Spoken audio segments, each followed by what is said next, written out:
Hello and welcome back everyone. Now let's see the concept of method overloading.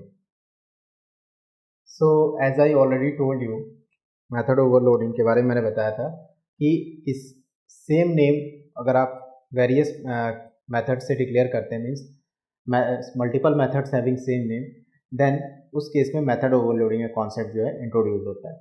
So what is the concept? If a class has multiple methods having same name but different in parameters, it is known as method overloading.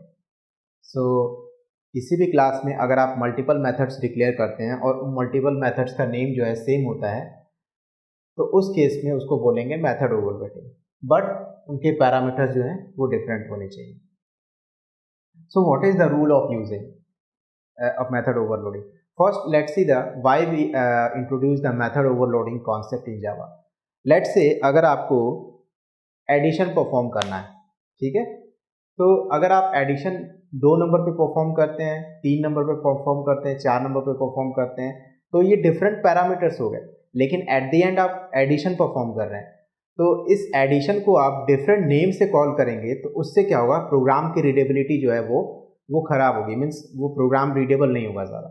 Let's say अगर मुझे पहले 2 number को add करना है तो मैंने एक add नाम का फंक्शन बनाया, अगर मुझे फिर उसके बाद 3 नंबर को ऐड करना है तो मैंने उसको अगर दूसरे नाम से बनाया तो कोई भी यूज़र जो दूसरा प्रोग्रामर होगा अगर उस प्रोग्राम को रीड करेगा तो वो ज़्यादा रीडेबल नहीं होगा, उसे ये नहीं समझ में आएगा कि ये जो 3 नंबर वाला 3 पैरामीटर जिसमें पास किया, जिस फंक्शन में 3 नंबर को ऐड किया है, ये एक्चुअल में क्या कर रहा है, क्योंकि इसका नाम ऐड नहीं है. तो इसलिए जो है जावा में ये कॉन्सेप्ट को इंट्रोड्यूस किया गया मेथड ओवरलोडिंग, कि अगर आपको सेम फंक्शनैलिटी चाहिए और लेकिन आप पैरामीटर चेंज कर रहे हैं तो उस केस में मेथड का आप नेम सेम रखिए, पैरामीटर जो है डिफरेंट तो रहेगा ही रहेगा.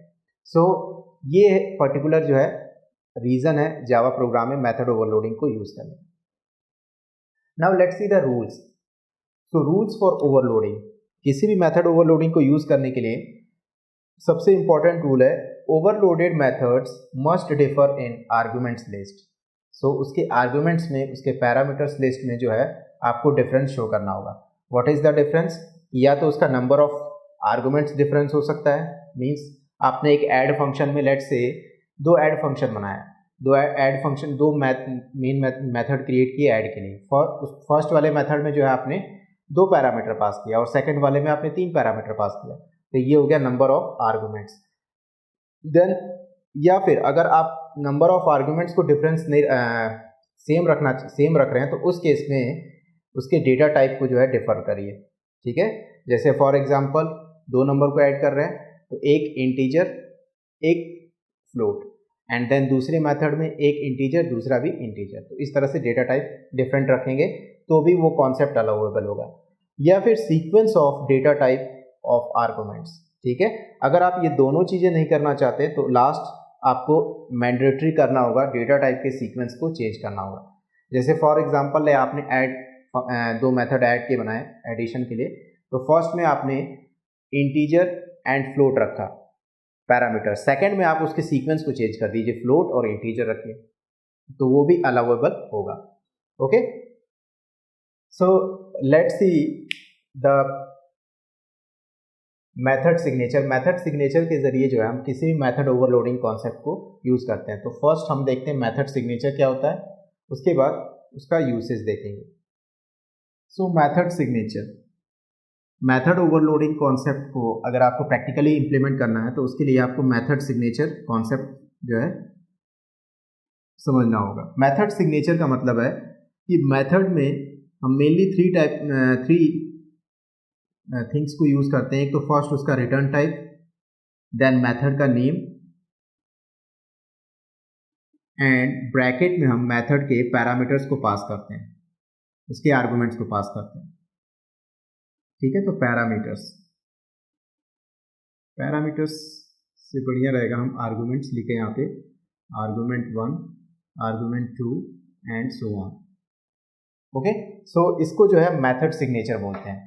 मेथड सिग्नेचर में रिटर्न टाइप, देन मेथड का name and then various argument जो आप ब्रैकेट में पास करते हैं. रिटर्न टाइप के बेस पे आप कभी भी मेथड ओवरलोडिंग कॉन्सेप्ट जो है यूज़ नहीं कर सकते. तो रिटर्न टाइप जो है जनरली डिपेंड करता है यूज़र पे कि यूज़र जो है किस तरह से मेथड को जो है रिटर्न करना चाहता है जब हम उसे कॉल करते हैं। Either they want to return as an integer और they want to return as an character और वॉइड और any other thing. So return type, method name and argument. Argument is the basis for method overloading. जैसे for example हम addition वाला ही example लेते हैं यहाँ पे फिर से। Let's say I have declared a method int add और इसमें मैंने दो नंबर्स को पास कर दिया, इंट ए इंट बी। सो ये एक मेथड हो गया। इस मेथड को मैंने लेट अ पर्टिकुलर क्लास में मैंने डिक्लेयर किया। सेम क्लास में मैंने एक और मेथड ऐड नाम से डिक्लेयर किया, इंट ऐड, और उसमें मैंने 3 पैरामीटर्स पास कर दिया, इंट ए इंट बी इंट सी। ओके, सो क्या ये वैलिड है? ये डेफिनेटली वैलिड है, क्योंकि फर्स्ट में आपने 2 पैरामीटर पास किया और सेकंड में आपने 3 पैरामीटर्स को पास किया। ठीक है, लेकिन दोनों मेथड का नेम सेम है, तो ये मेथड ओवरलोडिंग कॉन्सेप्ट है, पैरामीटर डिफरेंट है। नाउ इसको और मॉडिफाई करते हैं। लेट्स से यहाँ पे मैंने फिर से इसको मॉडिफाई किया और यहाँ पे मैंने इंट ए और इंट बी दो ही मेथड यहाँ पे पैरामीटर जो है पास किया। अब ये अलाउेबल होगा? No, it is not allowable. Why? क्योंकि फर्स्ट मेथड में आपने 2 पैरामीटर पास किया, ए और बी, और दोनों ही इंटीजर टाइप के हैं। सेकंड मेथड में आपने फिर से 2 पैरामीटर पास किया और दोनों इंटीजर टाइप के हैं और दोनों का सीक्वेंस भी सेम है। ठीक है, दोनों ही इंटीजर टाइप के हैं, दोनों का सीक्वेंस भी सेम है और नंबर ऑफ आर्गुमेंट्स भी सेम है, तो ये अलाउेबल नहीं होगा जावा लैंग्वेज में। ओके, नाउ लेट्स से मैं इसको फिर से थोड़ा सा मॉडिफाई करता हूँ और int a and then second parameter इस वाले में फ्लोट जो है यूज़ करता हूँ, फ्लोट बी। सो अब ये अलाउेबल होगा? डेफिनेटली अलाउेबल होगा। वाई? क्योंकि फर्स्ट में मेरे पास 2 पैरामीटर है, ए एंड बी, दोनों इंटीजर टाइप के हैं। सेकंड में मेरे पास एक पैरामीटर है इंटीजर टाइप का और दूसरा पैरामीटर है फ्लोट टाइप का, तो ये डेफिनेटली अलाउेबल होंगे जावा प्रोग्राम में। ओके, सो ओवरलोडिंग कॉन्सेप्ट में आपको यही ध्यान रखना है कि हमेशा पैरामीटर्स के जो टाइप है, डेटा टाइप है, या तो आप उसको डिफरेंट रखिए या फिर आप सीक्वेंस उनका डिफरेंट रखिए या फिर नंबर ऑफ पैरामीटर जो है वो मेथड्स में डिफरेंट रखिए। Okay, now in the next video we will see a program related to method overloading concept.